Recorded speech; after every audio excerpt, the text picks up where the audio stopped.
Class suspended na raw? Pero bakit nandito pa rin tayo? Yun, suspended! Pero nakakainis, bagsak ako. Dapat kasi kanina pa nag-suspend para di na ako bumagsak. Bakit ngayon pa?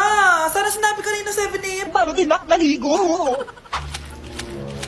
Guys, nakalabas na ako dito sa school. Grabe, hanggang tuhod yung... Baka! Paano mag-field trip sa Marikina River? Basang-basa na ako dito sa jeep. Di ko na alam kung ulan to, luha ko, o trauma from today. Grabe, di pa ako makalabas dito sa building. Legit, may lifeguard ba sa gate 3? It's sinata to eh! Grabe, ang lakas talaga. Magpapasundo na ako kay mama. Sana may signal pa siya sa bagyong to. Umulan ba? Ma, sunduin mo na ako dito. Isa lang po akong maliit na batang basa. Pagod ka at walang payong. Hay nako, konting ulan lang, nagdadrama ka na. Sige, ipapadala ko si kuya. May payong yun. Thank you, Lord! Thank you, Mommy! Okay, class, settle down. Ibibigay ko na yung mga exam nyo. Okay, get one and pass. Ma'am, sorry I'm late. Class, anong sabi ko kapag late na dumating? Hindi po mag-exam. Tama! So, bawal ka na mag-exam, Scarlett. Hi, ma'am. Nandito na ako. Medyo na-traffic eh. Oh, Jessica, buti nakahabol ka. Oh, eto, pinag-reserve ko to ng test paper. Mag-exam ka na. Thank you, ma'am. Lo, ang unfair. Bakit si Jessica pwede mag-exam kahit late? Iba kasi si Jessica, hindi mo siya kagaya. Okay, class. Nagets niyo ba yung lesson? Naiihi ako. Ma'am, may I go to the CR? Kita mo nag-lesson ako, di ba? Makakahintay ang ihi mo. Tapos kapag bumagsak, magreklamo. Ma'am, pwede ba akong mag-CR? Sure, Jessica. Umihi ka na. Take your time, ha? Yay! Thank you, ma'am. Ma'am, may favoritism ka. Kapag si Jessica, pwede. Ano ba meron sa kanya? Basta. Pwede ba? Huwag kang bastos. Nag-discuss ako, di ba? Okay, class. Next topic. Okay, class. Ang bagong top 1 dito sa klase ay... si Cheska! Ha? Ma'am, paano siya naging top 1? Eh, ako yung pinakamataas na grade sa aming dalawa. May mga special grades kasi siya. At wala ka nun. Anong special grades? Yan ba yung pagbibigay sa'yo ng pera ng magulang ni Cheska? Kaya siguro favorite mo siya. Ano pinagsasabi mo, Scarlett? Alam ko namang mahirap tanggapin na natalo kita. Hindi ka patitigil, Scarlett, ha? Gusto mo dalhin kita sa principal's office? Sige, punta tayo sa principal's office. Ipapakita ko lang tong chat nyo ng magulang ni Cheska. Ito ebidensya, oh. Nagbigay sila ng 100,000 sa'yo. Burahin mo yan! Humanda kayong dalawa sa akin. Anak, bilan mo ako ng tubig na sa 7-Eleven. Bilis na. 7-Eleven? Sige, Nay. Nay, alis na ako, Pag may dalang maleta yun. Namang trip ng babaeng to. Manonood na nga lang ako. Wow, ganito pala itsura ng airport. Ang ganda. Ganito pala feeling sumakay ng airplane. Eto ba yun, yung 7-Eleven? Teka, anong oras na? Bakit di pa umuwi yung babaeng yun? Ayan, ito yung pinapabili ni nanay. Tawagan ko na nga. Ay, hello, Nay. Eto na, nabili ko na pinapabili mo. Asa ka na, ha? 7-Eleven, di ba, Nay? Oo, 7-Eleven. Diyan lang sa may kanto. Ay, akala ko kahit sa 7-Eleven. Ha? Nasa ka ba? Sa Japan. Ha? Japan? Okay, class. What is the difference between your and your? Ma'am. Yes, Samantha? Your is a possessive adjective indicating ownership, while your is short for you are. Very good. Basic. Alam ko naman yan. Pabida ka lang magtaas ng kamay. Next question. Ano ang pagkakaiba ng nang at nang? Ako, ma'am. Okay, Scarlett. Ang nang ay nagpapahiwatig ng pagmamayari. Ang nang ay nagpapahayag ng paraan o panahon. Tama! Mahusay ka, Scarlett. Sobrang dali lang naman ang tanong, Next question. 10 points ang makakasagot neto. What is the biggest organ of our body? Ma'am ako, ma'am! Akin lang tong 10 points na to. For sure, hindi mo naman alam yan. Yes, Samantha. Nauna ka kay Scarlett. Ang biggest organ of our body is stomach. Mali! Okay, Scarlett? Lungs po, ma'am. Wrong answer. Wala na bang gusto sumagot, class? Ma'am, ang biggest organ of our body is skin. Correct! Tignan niyo si Kyle, Kahit di nakikinig sa akin yan, tama ang sagot niya. So, Kyle, paano mo nalaman ang sagot?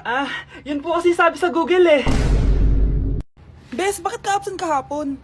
May pinuntahan kasi ako, Bes. Ano yan? Ba't mo tinatakpan yung bibig mo? Mababa ba yung hininga mo? Ano kasi Hala, naka-braces na si Scarlett. Kaya siguro absent siya kahapon. Bes, magkano yung braces mo? Di ba mahal yan? Rich kid ka siguro. 5K lang to, pero naka-promo kasi sila, kaya 3K na lang. Ako na rin nag-change ng rubber kasi kamahal man.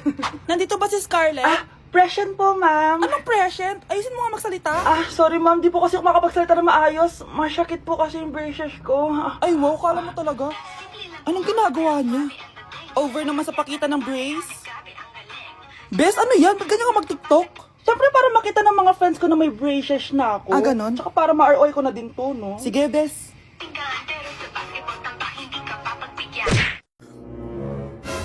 Bes, kaya pa? Parang pasuko na itsura mo. Sobrang dami pala nito, Bes.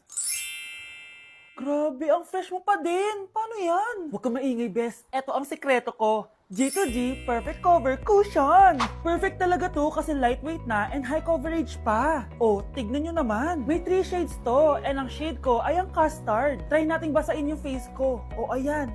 Ayan. O, diba? Ang hirap tanggalin. Love na love ko talaga to kasi waterproof, long-lasting, and transfer-proof. Plus, skincare infused din to kaya hulas-proof talaga. For only 345 pesos lang to. Wow, ang affordable naman yan, Bes. Bibili ako niyan. O, eto, Bes, sa'yo na to para fresh tayo bukas sa exam.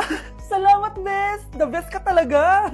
Hala, nalipat na naman ako ng classroom. Bakit kinder yung nakalagay dito? Saan yun?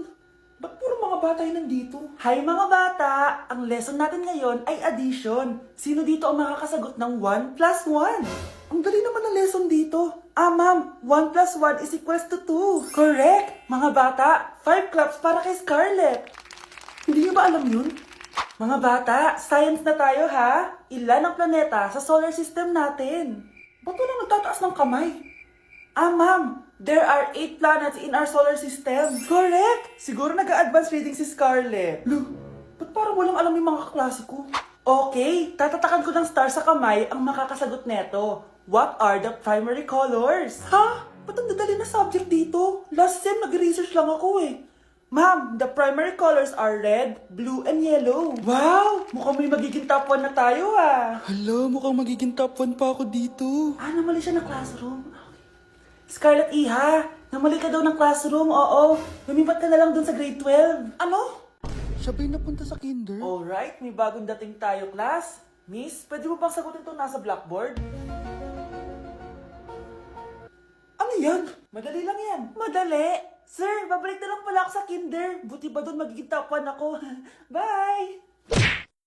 Mukhang mainit na naman yung dugo niya. Palagi naman. Okay, class. Bring out 1 sheet of yellow paper. Mag-essay kayo. Patay, yellow pad. Be, Scarlett, pengin naman ako niyan. Ayoko. Last week ka pa, ha? Ikaw na nakaubos ng yellow pad ko. Ha? Bumili ka kaya? Sorry. Class, pass your research paper. Last week pa yan. Ma'am, eto na po yung akin. Oh, Scarlett. Nasa yung mga grupo mo? Tinanggal ko na po. Ha? Ba't mo kami tinanggal? Yung mga pinapasa mo, walang kwenta. Binigyan na kita ng chance, di ba? At ikaw naman, Samantha, hindi ka naman nag-send ng GC, di ba? Oh, kayong dalawa, gumawa kayo ng sarili nyo research, ha? Bes, paano na tayo niyan? Pinapainit niya talaga dugo ko, ah. Bakit kaya palagi mainit yung dugo ni Scarlett? Baka mabigat lang yung pinagdadaanan niya, be. Miss, sorry. Okay ka lang? Ano ba yan? Kasi tumitingin sa dinadaanan, eh. Bes, tignan mo. Bulag ka ba, ha? Kita mong dumadaan ako dito tapos babanggain mo ako? Wow! Maldita ka! Kala mo di kita papatulan? Oh, bakit? Porket cute ka? Porket type kita? Ayun, love life lang pala kailangan niya. Nakakakilig sila, bes. Type niya daw ako? Nakakainis, ba't ko ba nasabi yun? Hello, nalipat na naman ako. Nasaan na naman yun? Ha? Kailan pa nagka-aircon sa classroom namin? Alamig. Class, bring out your iPad and Apple Pencil. Mag-lecture tayo, okay? Kopyahin niyo yung nasa projector. Ano daw? iPad na gamit ngayon? Grabe, ang hiyaman naman ng mga tao dito. Ma'am, pwede mo ba ako magsulat sa notebook? Ha? Wala kang iPad? Class, di ba nasa school requirement natin na dapat may iPad kayo, okay? So, babalik ka na sa nanay mo. Di na uso yung notebook dito. Wala naman kami pambili nun eh. Oh, class, i-share nyo naman kung saan kayo pumupunta tuwing weekends. Ma'am, nasa Japan po kami tuwing weekends kasi malamig dun tapos may snow pa. Ma'am, sa Paris po kami. Nandun po kasi yung Eiffel Tower tapos sila mami po kasi mahilig mag-shopping dun eh. Lu, ang bongga naman ng mga to. Oh, ikaw Scarlett. Sa kwarto ko lang po, ma'am. Kailangan po ba umalis? Hindi naman. Siguro mas gusto ni Scarlett yung nagpapahinga siya sa magandang kwarto niya. Class, magkukulak ako ng class funds ha? 1,000 each student lang. Ha? 1,000 yung class funds dito? Ma'am, card po yung mode of payment ko. Sure, patap na lang. Ayan. Ma'am, ako din po card. Ayan, okay na. Wala na akong pera. Ma'am, pwede ba ako bumalik sa dati kong school? Ang yayaman kasi ng mga tao dito eh. Ay, ganun ba? O sige, i-drop na lang kita ha? O ito po ma'am, card na lang. National ID.